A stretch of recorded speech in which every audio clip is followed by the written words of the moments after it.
You got the job offer, great, but what now?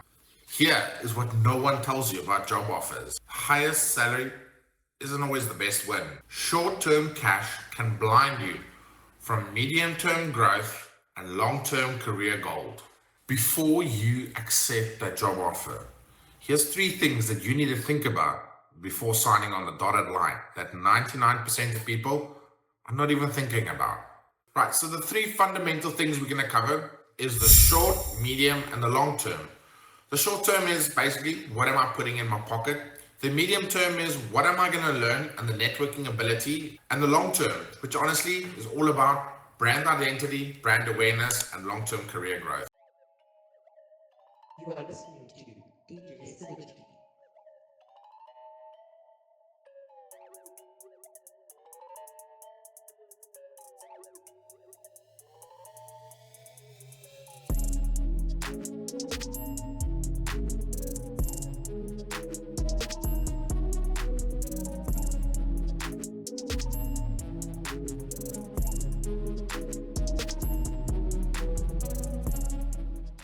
Hi, I'm Charles Roth. I go by Redherd in the cybersecurity community. I've been a technical security recruiter for about 9 years now. I have mostly worked with high-tech startups, security consultancies, and research companies, placing everything from pen testers to red teamers to threat intel analysts, vulnerability researchers, and Suno developers. I hope this is helpful to you. Stay tuned. Let's dig deep into the short-term gains, what you need to think about and consider before you make the decision on that offer. So for me, the short-term gains is, what is the immediate benefits in accepting this job offer? I typically dumb it down into, what am I putting in my pocket? So this is everything from compensation, are you improving on what you were previously earning? What kind of improvement is it? It's got to do with your benefits and perks, and if there's any stock options, what are you putting in your pocket? If you were at a company previously for less than 2 years, a slight bump would be great and beneficial. And typically, if you were happy in your previous job, you wouldn't accept a new job unless it was a decent improvement. If you had long tenure at your previous company, a higher increase would be important, especially because if you've been at a company for long, and I wouldn't necessarily use the words too long, but typically, if you stay with the company for a long period of time, your compensation will most likely stagnate. Point to remember on this, if you're getting a massive pay jump, it's important you remember that you then have to deliver at that number or at that level. As I said before, 4 to 5 times what you cost the company.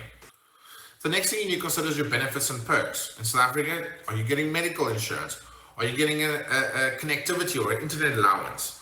If you need a vehicle, are they providing a vehicle? Do you have a fuel card? Is this a sustainable model for you to actually work and thrive?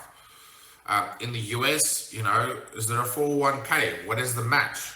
Another point to consider is, are you getting paid time off or PTO? In South Africa, companies have anywhere from, I think, 50 to 21 paid days leave. There's sick leave involved. There's family responsibility. These are all things you need to think about long term, and does it work for you? Also consider the hours. If you're working a shift, you need to consider what that might feel like and look like for you and your family situation in the long term. The next part we need to think about is location and commute.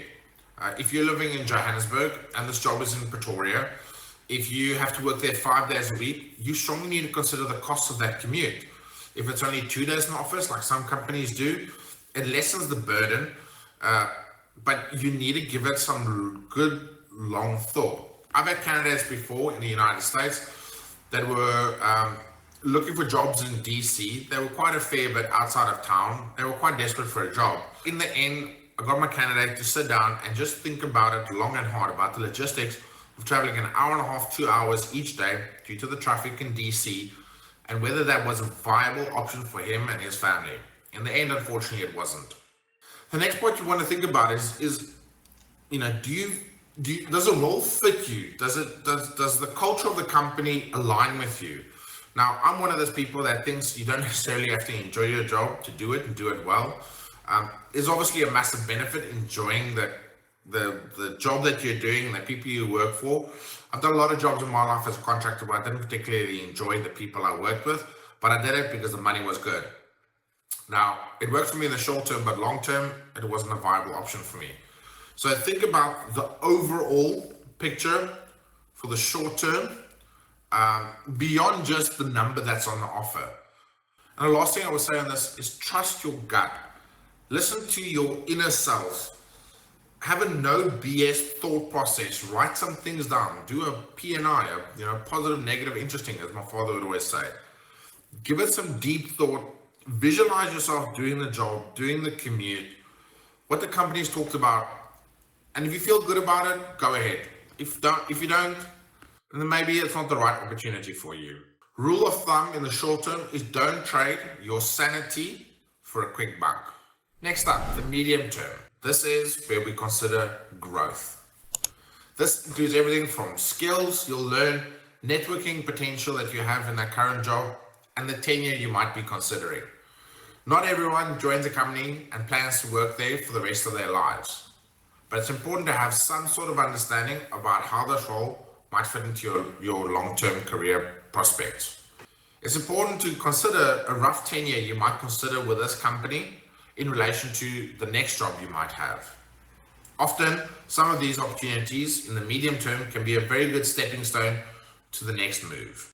So in this medium term, you want to think about the next sort of 1 to 3 years. Think about who you will become in this role. This part is all about learning, growth, and positioning yourself ready for the next move. Remember, the goal isn't to get hired, it's to thrive and belong.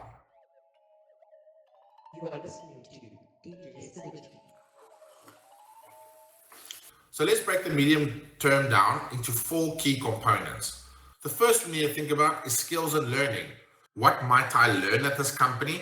How will this advance my skills? And how valuable that might be for your potential next employer?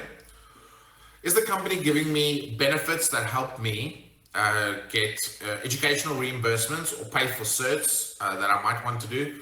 There's a lot of great companies where we live in South Africa and also in the United States and other places where the company will actually give you a budget, some up to $5,000 for you to do certifications that directly benefit you, but more importantly, the company. Just remember on that, sometimes companies will happily pay for you to do a cert. They require you to stay with a company for an additional 6 months to a year, depending on the cost of that certification. So make sure you know that before you sign.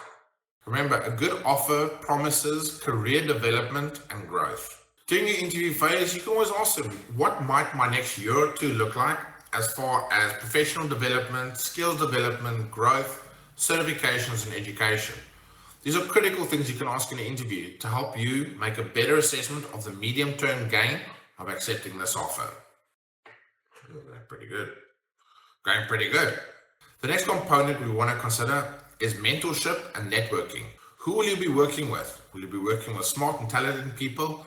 Will you have good mentors? Are these some people you aspire to be one day or look up to?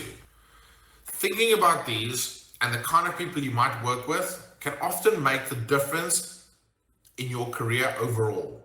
Connections are a priceless commodity that you can gain in the short term by accepting this offer. This is something that is often overlooked when people are too salary focused in the short term. If this job gives you an opportunity to work with some of the people you look up to or aspire to, maybe you've met them at conferences, maybe you've seen them given talks, that is a huge consideration to give. I personally would sacrifice compensation for the opportunity to work with the right people. Next up is tenure and stability. So when it comes to tenure, like I said before, you want to think about how long you might be actually working at this company. Not everyone joins a company thinking they're going to work there forever. So it's important to have, I will minimum do this, medium do this, maximum this. If you end up working there for 10, 15 years, that's not a problem at all. But you want to give this some thought so you have some sort of plan and some sort of deadline career-wise. At the very least, you want to think about this practically and think, could I functionally, practically work here for 2 years? Consistency matters. The next part you want to think about is you want to do some research about the company. I sometimes would suggest people look at reviews about the company on Glassdoor. Sometimes companies have videos or recommendations from existing employees related to how the company works. If you're unsure, nothing stops you asking the company if you could maybe do a call or an interview with some of the people you might be working side by side. I remember when I used to do contract work, for the first few days of a contract, I would kind of keep quiet and suss things out, figure out who was who are the troublemakers, who are the people that get things done, who is aligned with management, who is not. And from there, I would then bring in my personality and make friends and get to know people before, I put a foot wrong at the start. Doing your research, you want to look at the company. If it's a new startup, you need to understand there's risk there. If it's a long-established company, that comes with stability. So try and understand that. And if you're working with a recruiter, ask them what they know about the company in the long term as far as stability goes. Do your utmost not to join a revolving door. We see it a lot in the US, and it's still something I struggle to wrap my head around. Big, large corporations that lay off thousands of people and literally within a week hire more people. I understand the financial, economic component of that, but it always feels a bit like a cheat when you've just sacked a whole bunch of people and then you're hiring fresh people within a week or two. So startups bring great value and potential earnings, but they come with a massive risk. The last component you want to consider for the medium term is culture and work balance. And are you going to work late hours? Typically, if it's a startup,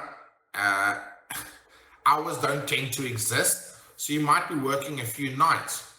Now, for some, that's okay, but for others, that doesn't work. If you have a family, it's going to be harder and harder for you to work late nights. You want to understand during the interview process and in the offer what the work-life balance might look like. If you're young and energetic, pursuing a startup-oriented company might not be a bad shot. I've done jobs where I worked, 18, 20 hours a day because I loved it and because I wanted to prove myself. That can often be detrimental to your mental health in the long term, which is not something I would advocate for. But if you're a bit older, like me, and you like your downtime and you like to get to bed at a reasonable time, you need to give that strong consideration.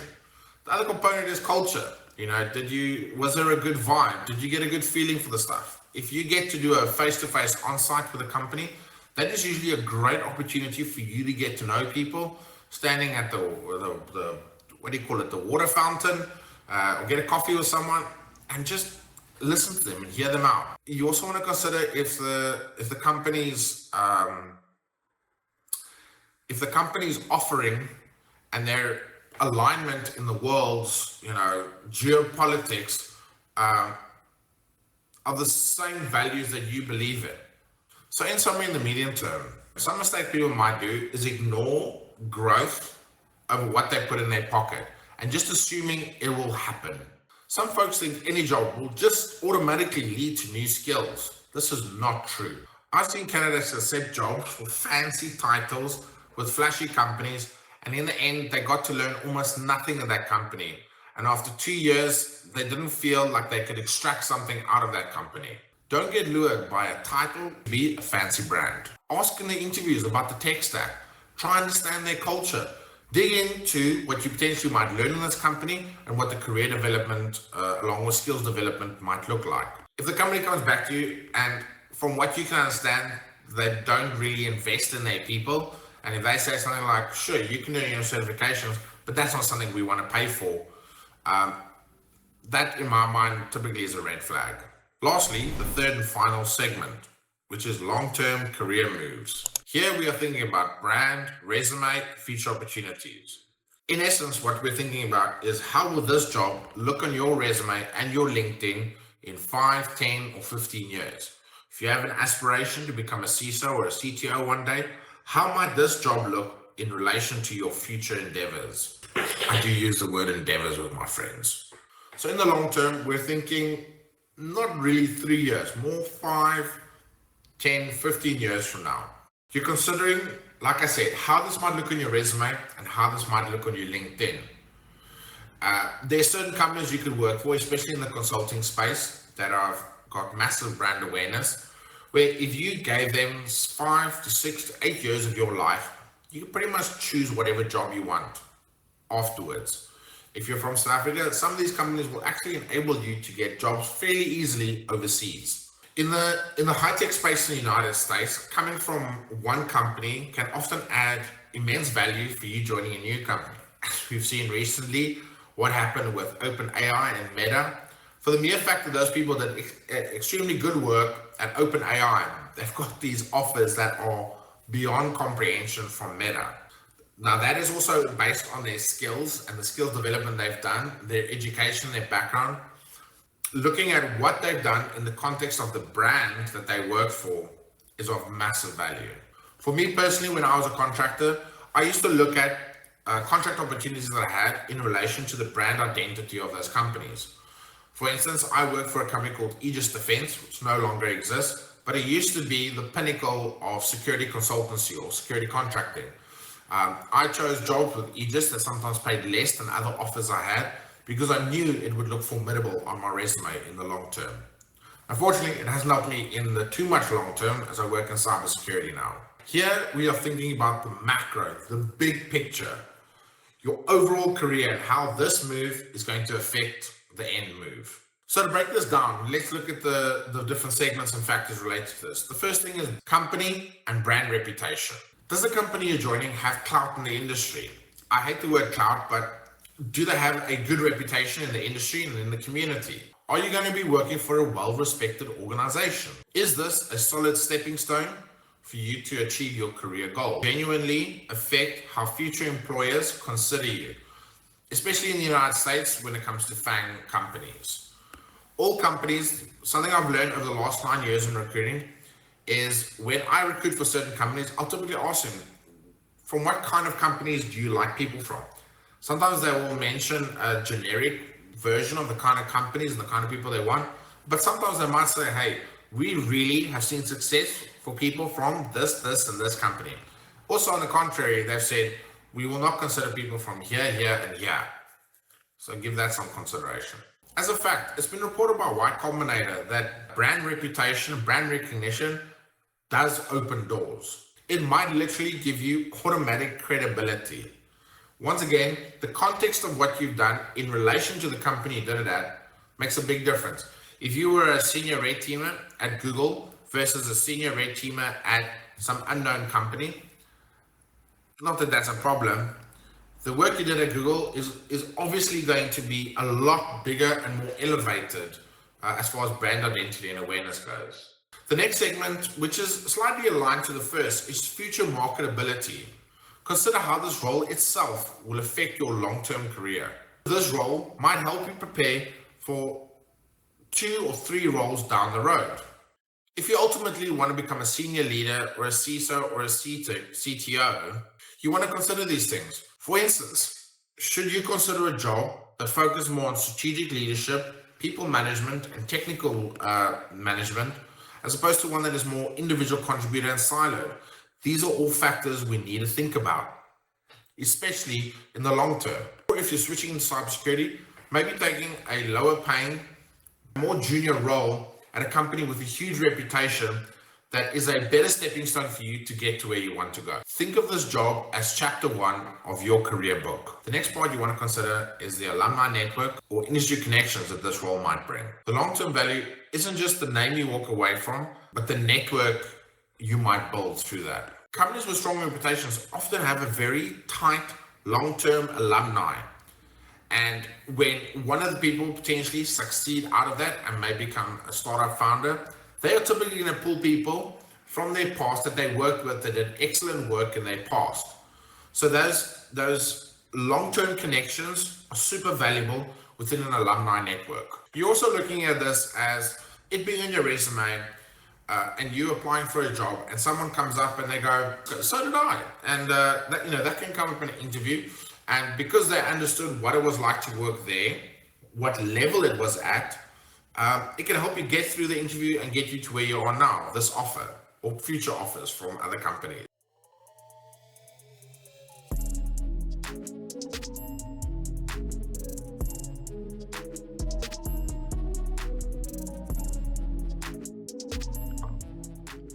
The last thing we'll consider is tenure, and I don't know, let's call it the resume story. By thinking about the long term, if you're working with a company that has huge opportunity for growth, you might promote once, twice, or even 3 times with that company in the space of 5 years. That looks phenomenal on your resume and is super beneficial to your candidacy and your overall career growth. Considering how long you're going to be with that company and the progression you might have with that in relation to the long-term potential value that might bring is something you really want to give big consideration to. To sum this part up, make decisions that future you will thank you for. All right, so we've gone through the 3 main considerations you want to give when considering a job offer. The short term, what are you putting in your pocket? The medium term, what am I learning and the networking potential of this job as a potential stepping stone to another? And the long term is the brand awareness and how this will look to future you when considering jobs. So to wrap up, my advice is consider all 3 of these, the short, the medium, and the long term before signing. You might have drawbacks in one and benefits in other. Obviously, for the long term, it's better to lean towards the long-term benefits and the short-term gain. But you want to consider all 3 of these. Maybe build a chart or an Excel spreadsheet or put it through ChatGPT and use that information to make an objective decision that is the best for you in your career. Above all, know your own priorities, what is important to you and your family, and how this offer and accepting it might transpire and affect your life, both good and bad. Before we wrap up, one massive red flag I need to warn you about is when you sign an offer, you need to do your best to commit to it. If you pull out of that offer, I wouldn't be surprised if that company will not touch you for the next 2 to 3 to 5 years. So when you accept the offer, stay committed to it. If you have to withdraw, have a damn good reason. If your reason is, I'm taking another offer elsewhere, it's not going to look good. If you're interviewing with multiple companies at the same time, I personally think it's good to tell them you're interviewing at 2 companies. It might actually create a more competitive offer. What I'll try to do as well with my candidates, and you can do this if you're working with a recruiter or just pursuing jobs yourself, is try to synchronize the processes with both companies so that you're in the process at the same time and you get your offers within a short span of time, i.e. in the same week. That way you have something to consider, look at and think about. Try your best not to pull out of an offer. Lastly, I'd like to go through some myths and some things that people don't consider and answer some questions people have had for me in the past. Right, so the first thing that I've been asked is, Charles, do I accept the highest offer I have? Now, sometimes with my candidates, I will get them more than one offer at the same time from different companies. Maybe all of them are from companies I'm working with. Maybe 1 or 2 of them are.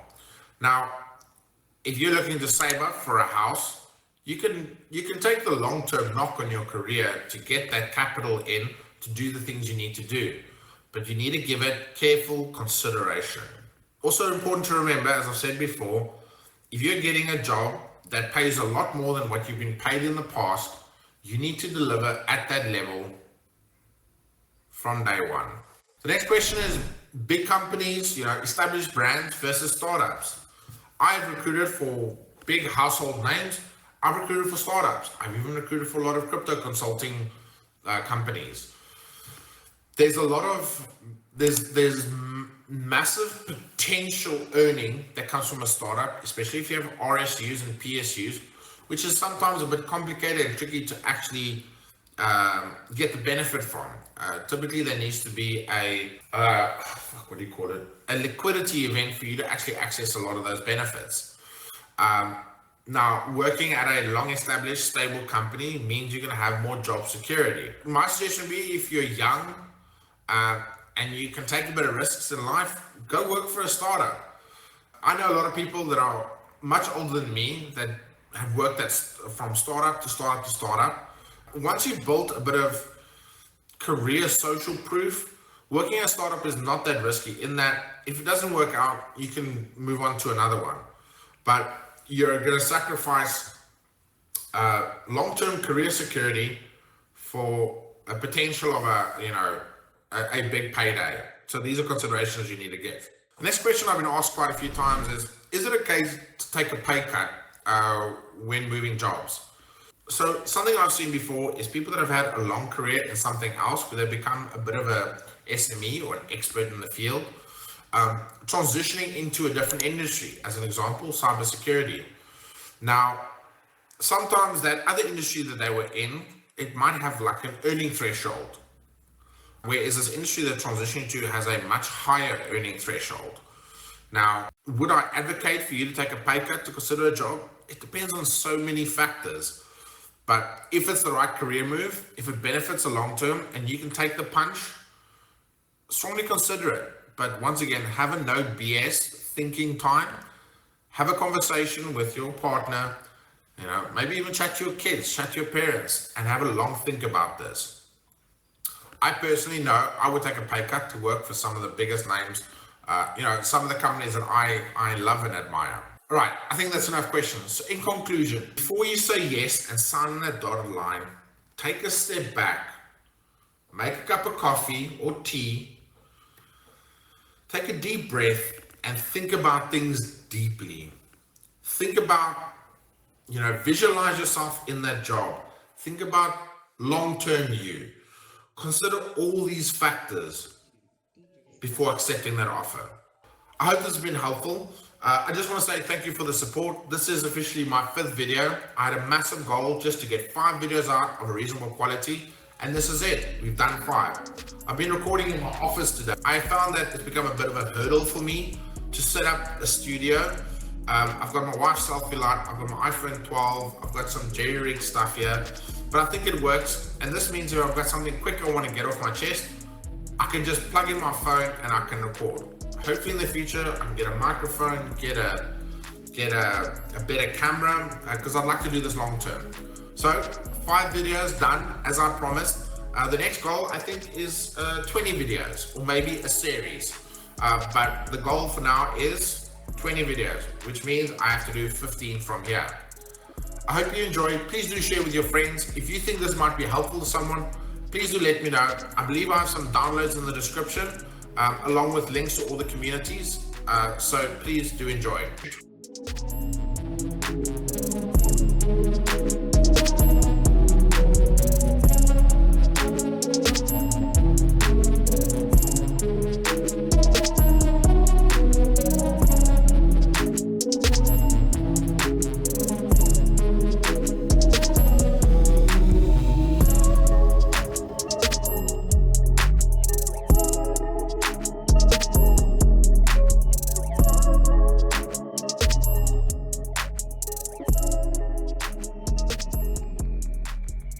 We gotta make a coffee.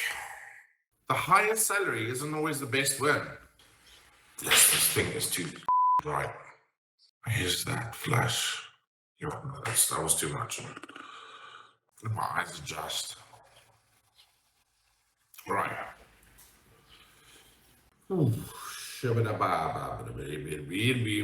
Right. Before you say yes to that job, to break that down, actually, let's try do this. I don't know why I'm leaching or spitting so much. Rule of thumb in the short term is don't. I think that's bad advice. In the hacksouth. The next component we want to consider is the mentorship and network. I need to post this. I don't need posters. The last component you want to consider in the medium term is culture, work-life balance. Culture, work-life balance. So to wrap up the medium term, I look pretty. Typically for someone has had a long career, not in Redherd. Hi, I'm Charles Roth. I go by Angus Redherd in the security community. Me. Don't trade your sanity or resume integrity for a short-term gain. Don't trade Don't trade your sanity or resume integrity for a short-term gain. Trade your sanity or your resume integrity for a short-term gain.